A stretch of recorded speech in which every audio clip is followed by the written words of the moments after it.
Okay, may gagawin tayo ngayon dito. Bluetooth speaker to na original to, Sony brand. Gawang ibang bansa yata to dahil 110 volts lamang siya pwedeng isaksak, at ito'y mapagkamali ang isaksak sa 220 na may-ari. Kaya ang issue nito, no power. So ito yung itsura niya, Sony original. Okay, bumuted sa ilalim, sahin natin. So nasaksak sa 220, so pinapa-convert na rin niya sa 220 volts. So i-convert na rin natin to sa 220. Panoorin nyo rin ang pag-convert ko kung paano ko siya gagawing 220, no? Na hindi na kailangan gamitan ng transformer. May ginagawa tayo dyan para maging 220. Basta sa mga ganitong unit, tandaan natin, kapag ang model number na nakalagay sa likod is 120, pwede mo itong i-convert sa 220. Magiging para siyang auto volt. Pwede sa 110, pwede sa 220. Basta 120 ang nakalagay. Pero pag 100, medyo alanganin yun. So yun lang, at buksan natin to. So sa pagbubukas nito, kung medyo baguhan ka dito, medyo mangangapa ka kung paano bubuksan. Pero pagdatihan ka na sa mga ganitong trabaho, madali na lang sa'yo. Dito lang yun sa ibabaw, may mga nakadikit dito yan, parang kagaya to sa mga PS1, may mga takip-takip pa siya. Yan ang mga tornilyo niya. Tatanggalin lang yung mga yan, pati ito sa ilalim meron yan, yan, aalis yan. Diyan nakatago yung mga tornilyo niyan. Tapos sa likod, ayan, yan yung mga tornilyo yan. Babaklasin natin yan. Okay, buksan na natin. Balik ako para buksan yan. Okay, natanggal ko na yung mga tornilyo yan, no? Ipakikita ko na lang sa inyo yung mga binaklas ko. Ito, yan, dito sa harapan at saka dito, yan sa ilalim, tanggal na yung mga yan. Pati dito kailangan tatanggalin nyo rin. Yan, dito sa baba kahit hindi na, ito lang. Pati sa side nya rin. Ayan, sa likod, pag tinanggal natin to, taas, tsaka dito sa side na ito, para maiangat na. Angat natin, ayan, o, ganyan lang, para makuha mo na yung board. Ito yung power supply board. Ayan, para hindi na kayo mahirapan. Ayan, so ayun na, natanggalan natin. Pag ganun lang kadali siya baklasin. Pero kung bago-bago ka rito, mga ngamoto yung pagbaklas, baka pati itong side seating tatanggalin mo, hirap nga. Kaya ito, makuklose na natin, no? Alisin natin yung ano nito, board nito, at check upin natin kung anong problema at anong sira ngayon, bakit nawalang power. Ito, katulad ito, may fuse. Yan ang una natin checkin dyan, yung fuse. Kaya gamitin natin ang tester times 1. Tingnan natin kung papalo pa ba itong fuse. Hawak ko lang yung cellphone, kaya medyo one hand lang ang kamay ko. Ito, so tingnan natin yung fuse kung may palo. Uy, wala, hindi gumagana, oh. Ibig sabihin, tinamaan ng fuse, open siya, kaya siguro ayaw mag-power.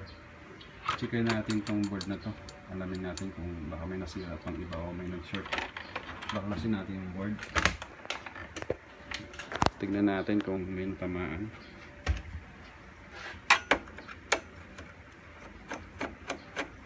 Ito yung i-convert natin sa 220, para kung sakaling mapagana natin to at pumana na siya, convert na natin sa 220 para 220 na siya. Kahit may saksak to sa 220, okay na. 110 lang kasi ito eh.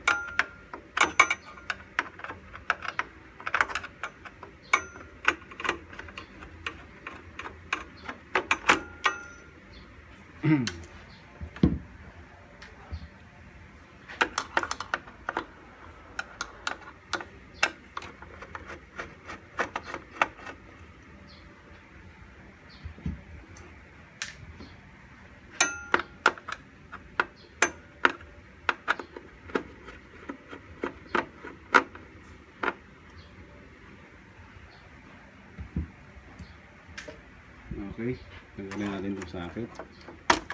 Pati ito. Ayan, tanggalin natin yung board. So, ito na yung board nya. Tabi muna natin to. Diyan ka muna. Ayan. So, dito tayo magpo-focus sa power supply board nya. Alamin natin kung anong tinamaan dito.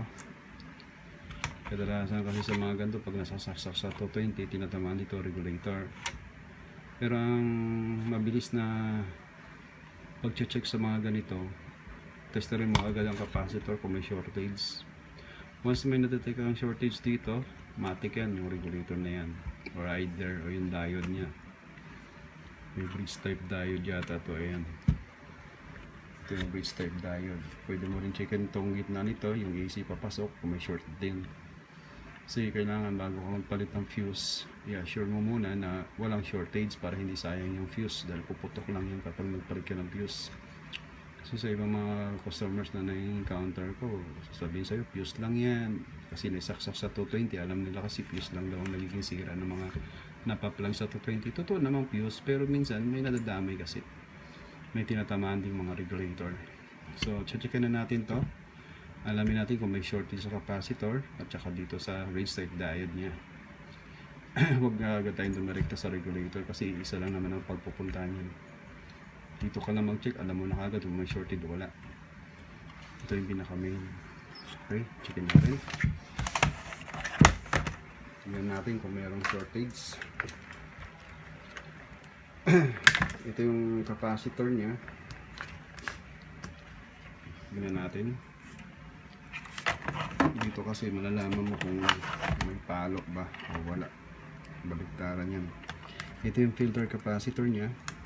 So ayan, pumalo, di ba? So i-reverse natin yung test rod para malaman natin kung may shortage. Katulad yung pumalo yung una, dapat to hindi papalo. Okay, walang palo siya. Ibig sabihin, pwedeng clear o walang shortage to. Walang problema yung regulator. Kasi dito pa lang, malalaman mo na kagad kung may shortage. Kasi pag ang capacitor pumalo ng baligtaran, matik yan, regulator ang nag-short dyan. O kaya naman yung bridge type diode. Ito naman yung bridge type diode. I-check mo lang tong dalawang tong gitna na to kung saan papasok yung AC input ng 110. Checkin mo lang kung may palo. So wala naman. Pero kasing ganito, pumapalo yung kabila, pumapalo yung hindi sa kabila. Ito walang palo, pero pag ni-reverse mo may palo, sira pa rin yun. Ibig sabihin shortage yun, dapat yung pares hindi papalo yan pag tinister mo. Ayan o, walang palo. Ibig sabihin good din yung bridge type diode. Kasi pag naka-tester ka rito ng pumapalo yung kabilang side, tapos pag ni-reverse mo ay may walang palo, sira pa rin yun. Dahil alam naman natin ang papasok dito dapat ay AC. Ito naman yung DC, yung pinaka DC na yan, walang palo. Pag reverse, dapat may palo na to. So okay, so maaaring good tong board na to, walang tinamaan sa regulator, wala rin tinamaan sa bridge diode. Ang isang dahilan na kung ba't namutok ang fuse, dahil nga 110 lang to, ay maaaring gumamit to ng varistor. Ang varistor nito, kadalasan ito, yan, yung bilog na blue na yan, maaaring ito yung varistor na nag-protect sa fuse, kaya nag-open. Yan ang dahilan kaya ano siya, pumutok ang fuse na to. Dahil sa pagsaksak ng mataas na kuryente, dinrap na kagad niya, kaya yan, nag-open yung fuse. Yan, wala talagang palo. So malinaw na ang tinamaan lang dito ay fuse. Then papalitan natin to at susubukan nating i-testing muna kung gagana bago natin i-convert sa 220. Panoorin nyo rin kung paano ko rin siya i-convert sa 220 mula sa 110 magiging 220. Pwede kayo magka-idea dito sa mga baguhan na mga technician. Pwede nyo gawin to kung sakasakaling magpapakonvert ang may-ari ng tape appliance nila, mapa TV man yan o amplifier na mga ganito, mga Bluetooth speaker. Pwede nyo silang gamitan ng mga technique na magiging 220, yung hindi na kayo gagamit ng transformer. Okay, so watch nyo ito. Balik ako, palitan lang natin itong views, no, bago ite-testing natin to mamaya. Okay, sige. A few moments later. Okay, ito napalitan natin tong fuse nya. So na-replace na natin.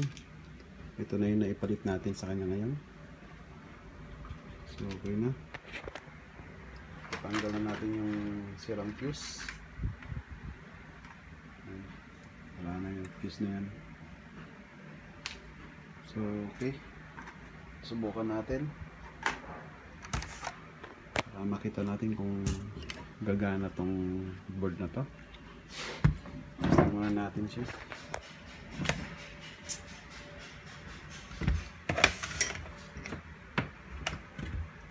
Kabit natin siya dito. 110 pa rin to. Kasi kailangan muna natin makita na gumagana to bago natin to convert sa 220. Para at least nakikita natin gumagana. Hindi sayang yung pagod na mag-convert. Okay. Yan.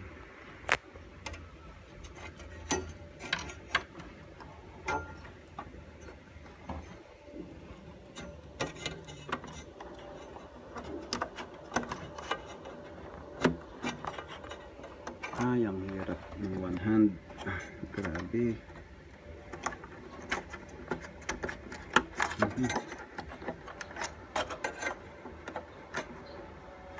Okay. So, hindi ko na siguro ito tornilyo to. Testing na lang natin kaagad para makita natin ng mabilisan.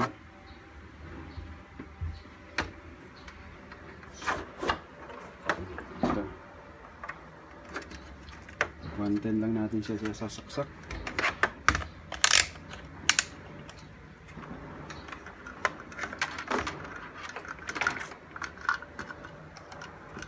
Ito ang 110 natin. Checkin ko muna kung talagang 110 niya.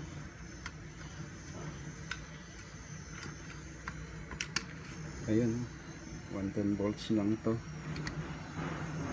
Okay. Dito natin sasaksak.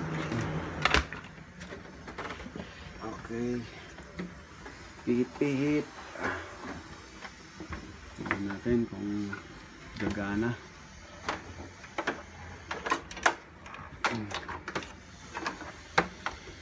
Okay. Ito pagsaksak nito, magpapower ka agad to sa ano o ilaw. Okay, saksak natin.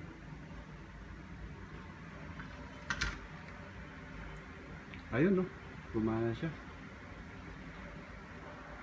Okay, gumana. Ibig sabihin working yung power niya. Ayos, gumagana. So dahil gumana siya, ang gagawin natin, hugutin natin yung ano board na at i-convert na rin natin sa 220. Maganda to kung matesting ko muna pala yung audio kung working, pero hindi na siguro, basta importante power lang naman eh. Gumagana na yung power eh. Hindi ko rin siya ba-testing sa ano, kaya yung audio na ginagamit ko dito sa cellphone para mapatugtog eh. Ay power lang naman ang sira nito. So mamaya na lang natin gawin yun. Hugutin ko na muna, basta at least gumagana. So convert na natin to sa 220 ngayon para maging 220 na siya. Okay.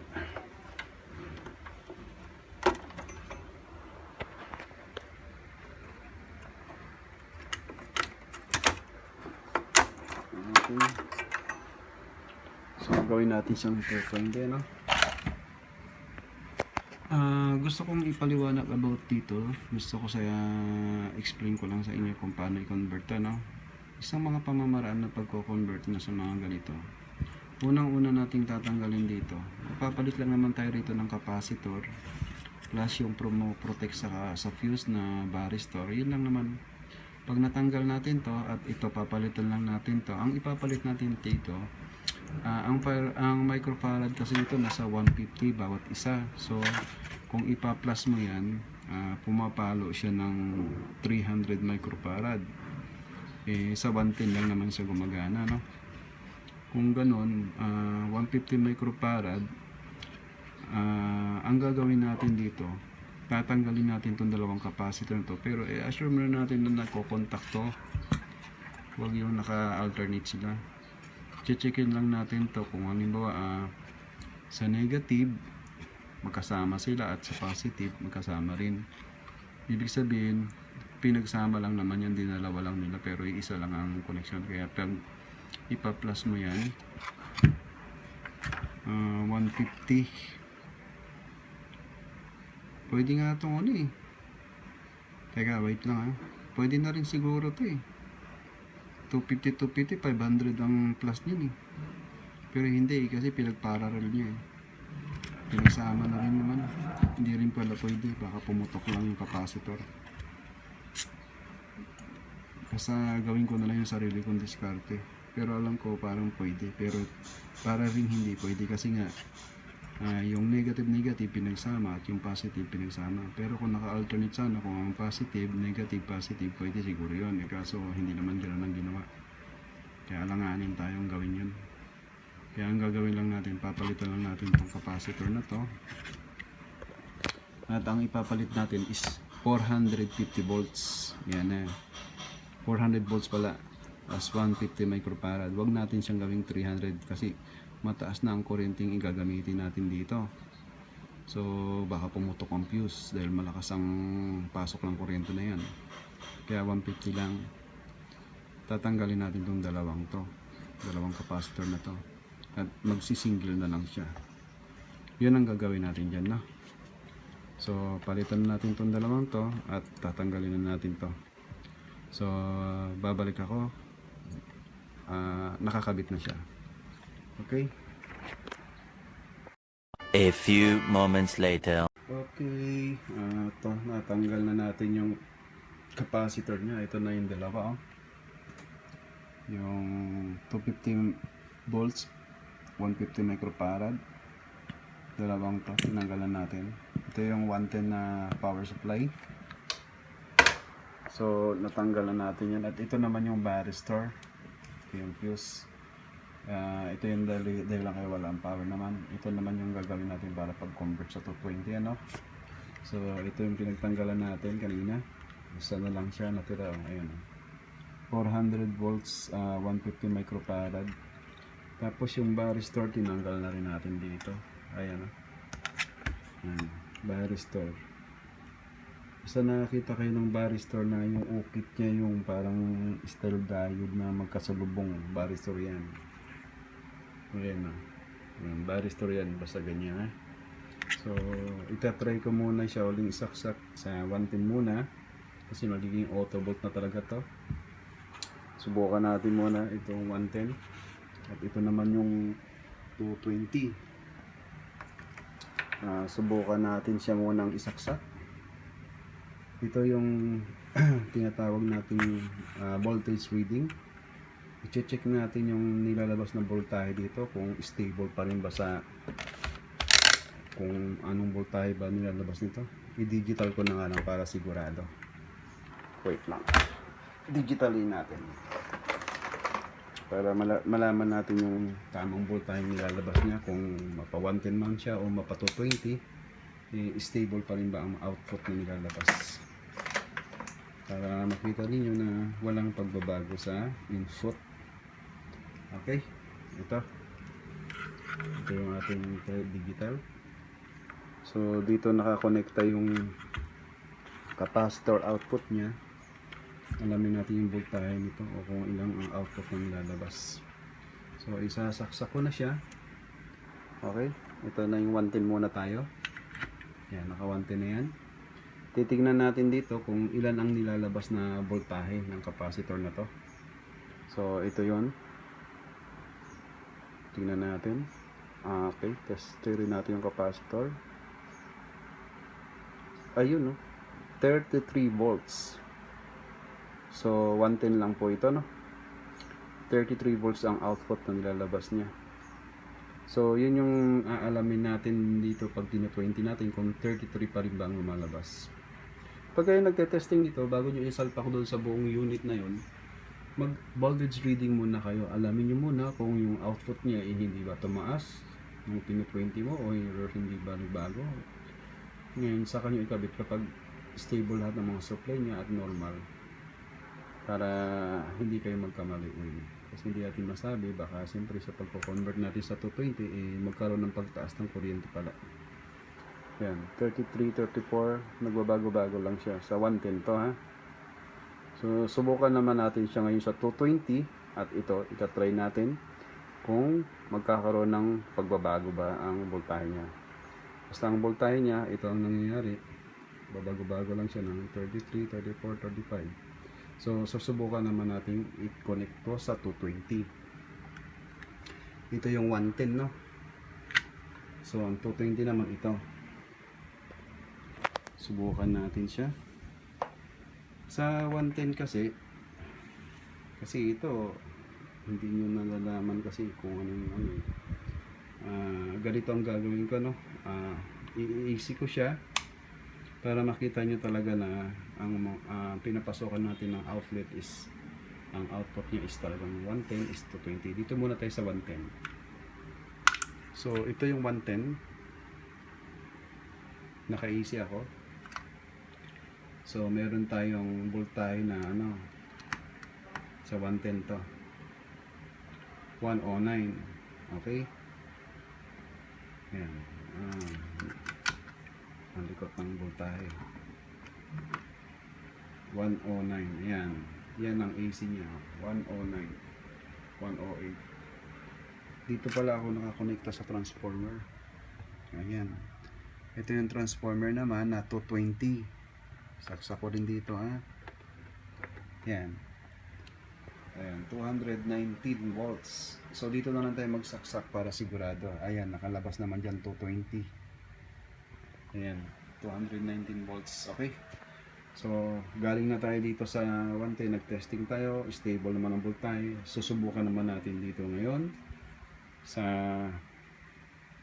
220. Titingnan natin kung may pagbabago. Okay, 220 na to ngayon. Ayan, so tahimik lang siya, normal lang ang niya. Titingnan natin, nakasaksak na siya, no.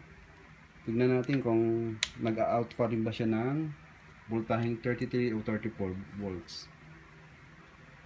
Ayun, no? 33 volts, stable siya, oh.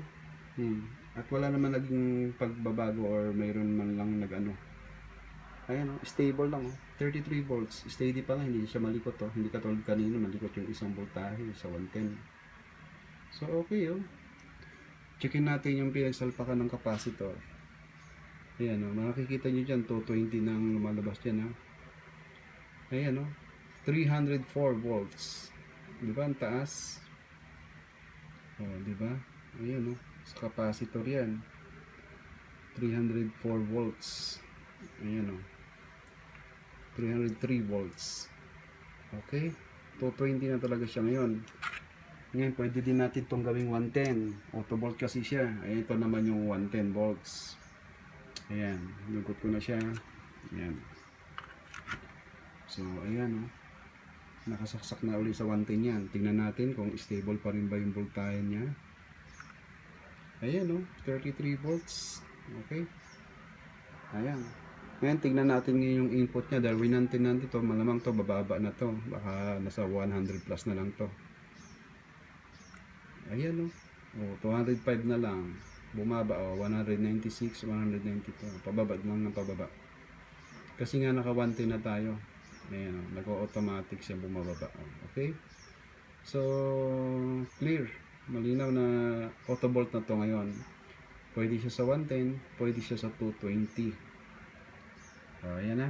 So, klaro. Ang board na to ay magiging auto bolt na. Pwede na siyang maging 110, pwede na siya maging 220. So, okay. 151 na siya. Yan na, AC. Okay. So, tapos ang voltahe niya is stable naman sa 33 volts. Ayan o. 34, 33. Okay. Ayan. So, yun lang. At least, klaro na successful yung conversion natin. So, pag nagko-convert kayo, palit lang naman kayo ng capacitor na ganito. Kung dalawa man siya, basta magka-series lang naman yung dalawang yan, negative, positive, palitan nyo yung dalawa, gawin nyo lang 400 volts at saka 150 microfarad. Huwag nyo naman gawing 300, masyado malakas yun at baka pumutok yung fuse nyo. Kasi malakas ang palonan ng kuryente nun dahil nga mataas na.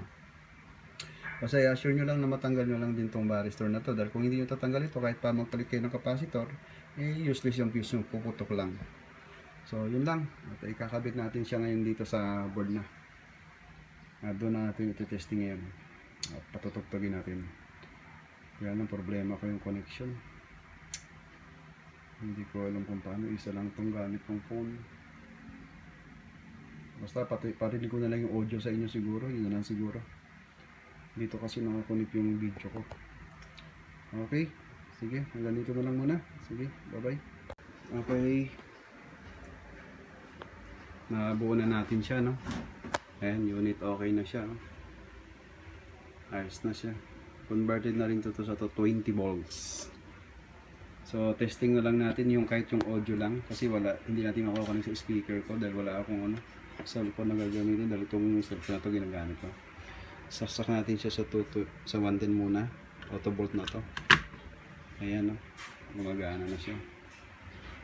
I-on natin. Power on. Ayan, nag-power na siya.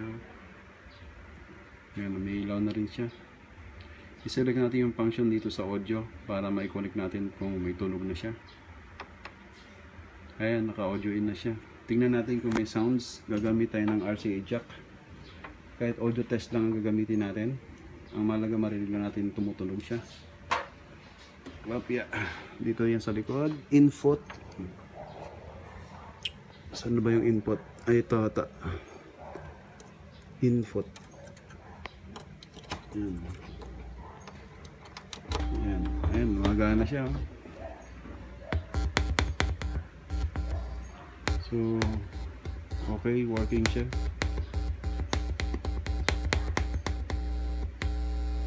Hindi lang natin siya makabitan ng speaker kasi wala tayong sound speaker dito na katulad ng cellphone. Ito sana cellphone ko kaso ginagamit ko sa pag-vlog ng video. Pero okay na to. Ayan, gumagana. So yun lamang at ayan, 110 lang to, no. Isasaksak ko naman siya sa 220 ngayon. I-off ko muna siya, no. Ayan, off. Okay na, naka-off na siya. 220 naman natin siya ngayon. Ito yung 220 naman sa baba. Ito 110. So dito, ayan, gumagana naman siya. Standby lang naman to, demo lang to. Demo light display lang to kahit nakapatay na. Ito naman yung 220. Subukan natin. 220 volts. Ayan, 220 na yan, no? Ayan. Ayan, umiilaw ulit siya. So, auto volt na talaga siya. Pwede sa 110, pwede siya to 220. So, testing pa rin natin yung audio niya kung working pa rin. On natin. Ayan. Okay, Bluetooth yan. Ito naman yung function para sa input. Para marinig natin kung may sounds. Ayan, okay na. Subukan natin patunogin. Okay. So, 220 na po yan. Okay. So, gumagana siya. Okay, yun lamang po. At successful yung ginawa natin conversion ng 220 volts. 110 na ginawa natin 220, no? Yan, 110 yan. Pakita ko sa inyo. Na 110 na ginawa natin 220. Ito. Okay. Ayan. 120 volts. Kinonvert natin siya sa 220. At ngayon, auto volt na siya ngayon. Hindi na siya 110 lang. Kaya wala nang pangangamba na matakot yung may-ari na maisaksak to sa 220. Kahit anong choice niya, pwede niyang gamitin sa 220, sa 110, masasaka niya na yan. So yun lamang po, at maraming salamat sa mga nanonood ng aking video tutorial about sa pag-convert ng kung paano gawing 220 ang 110. Lalo kung galing sa ibang bansa ang mga unit nyo, assure nyo lamang na 120 volts ang nakalagay doon sa model number na pinaglagyan ng model number ninyo. Kasi kung 100 volts, mag-alangan kayong i-convert yung delikado. Magkamali. Sa halip mapabuti, mapasama. Yun lamang po, at maraming salamat. Subscribe na lang po sa aking channel, at para sa mga dagdag pakipindot na rin ang notification bell para sa maging updated kayo sa aking mga iba pang mga video darating na i-upload ko para sa tutorial video ko sa mga appliances. Sari-saring appliances pang ginagawa natin. Lahat ng appliances ginagawa ko. Panoorin at abangan nyo na lang lahat yun kung lalabas yun sa aking YouTube channel. Thank you na lang po, at subscribe na lang po ninyo ang aking channel. At comment na rin kung may gusto mag-comment. At kung may time, pwede ko masagot kung may mga katanungan kayo. Yun lamang po, at maraming salamat. Thank you. Bye-bye.